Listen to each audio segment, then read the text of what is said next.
अस्सलाम वालेकुम dear students, कैसे हैं आप लोग? उम्मीद है आप सब लोग बिल्कुल ठीक ठाक होंगे, खैरियत से होंगे। आइए आज हम एक और क्वेश्चन सॉल्व करते हैं बैंक रिकंसिलिएशन स्टेटमेंट का। ये क्वेश्चन 2011 का रेगुलर क्वेश्चन नंबर 5 है। देखिए हमें डेटा में कह रहे हैं अ study of cash transactions related the with the business bank balances. A study of cash transaction related with the business bank account for April recalled the following information। हमें company का नाम कुछ नहीं दिया हुआ तो हम कंपनी का नाम ब्लैंक छोड़ देंगे, कुछ भी नहीं लिखेंगे। और उसके बाद फिर हम बैंक रिकॉन्सिलिएशन स्टेटमेंट बना रहे हैं तो ये हम लिख देंगे। उसके बाद फिर आती है डेट की बारी। ठीक है, डेट यहाँ पर हमारे पास गिवन है फॉर द मंथ ऑफ अप्रैल, तो हम यहाँ पर लिख देंगे for the month of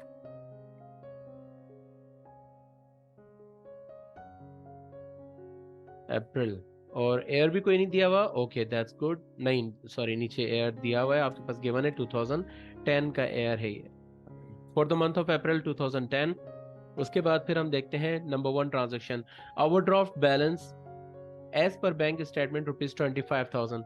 bank statement बता रहा है कि आपका बैलेंस ओवरड्राफ्ट है, पासबुक में आपका बैलेंस ओवरड्राफ्ट है, ओडी यानी नेगेटिव बैलेंस है।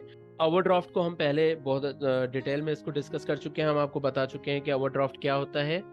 याद रखिए बैंक स्टेटमेंट में जब भी बैलेंस नेगेटिव होगा तो हमें कहा जाएगा ओवरड्राफ्ट बैलेंस या डेबिट बैलेंस कहा जाएगा। ओके जनाब। और नंबर 2 ट्रांजेक्शन में देखते हैं balance as per cash book ₹15,000। Cash book बता रही है कि हमारा बैलेंस है 15,000।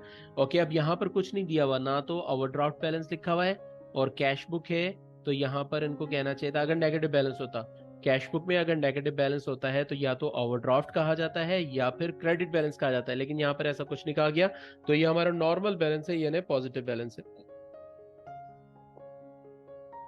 नंबर 3 ट्रांजेक्शन पे देखिए हमें कह रहे हैं अनक्लियर्ड checks ₹35,000।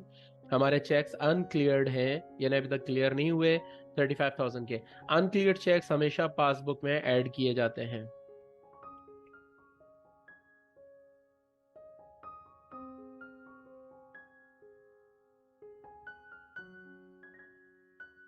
Unrepresented checks number 4 transaction है हमारी, अनप्रेजेंटेड चेक्स ₹5,000। याद रखिए हमेशा अनप्रेजेंटेड चेक्स पासबुक में से लेस किए जाते हैं।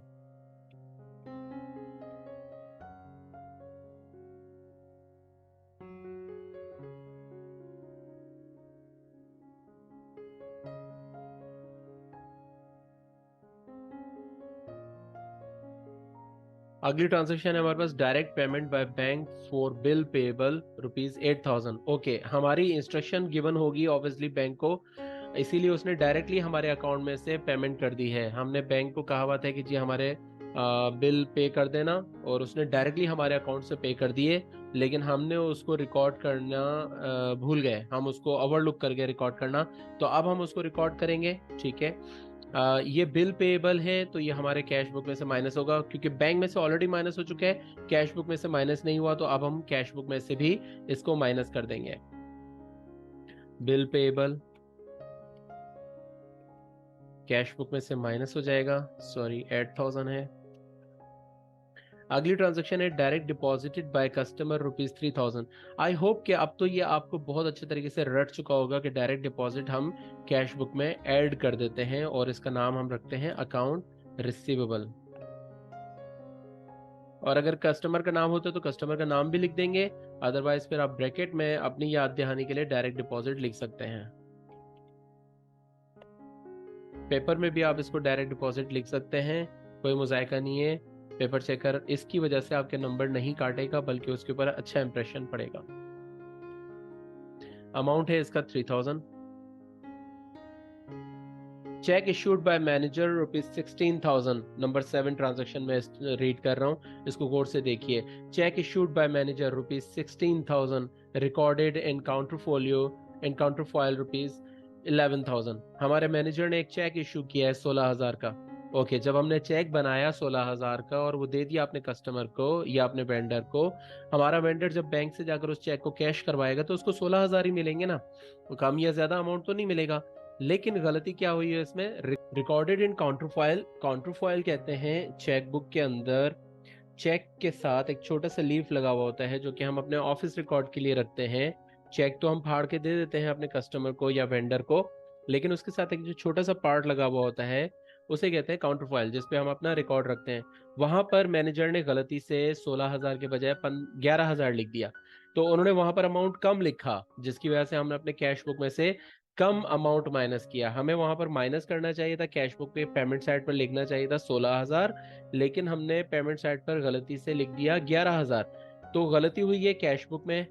तो रूल ये है कि जहां गलती होगी सही भी वहीं पर ही करेंगे, तो हम इसको सही भी करेंगे कैश बुक में। अब सही कैसे होगा?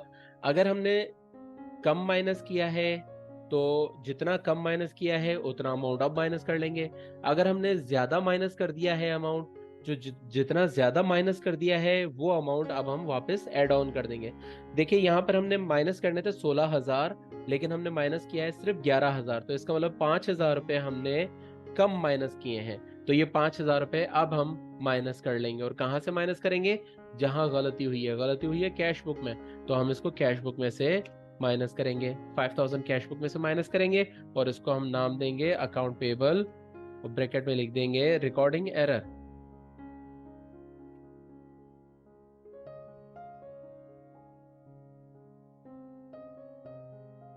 इसके साथ ही आप देखें कि हमारे बैलेंसेस बिल्कुल एडजस्टेड आ गए। दोनों बैलेंसेस हमारे पासबुक और कैश बुक का बैलेंस हमारा बराबर आ गया। ठीक है।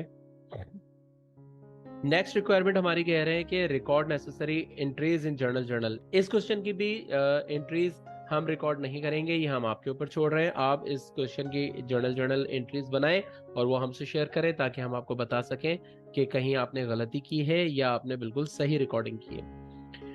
यहाँ पर इस क्लास को खत्म करते हैं। मिलते हैं कल एक नई क्लास के साथ। अपना बहुत सा ख्याल रखिएगा। अल्लाह हाफिज।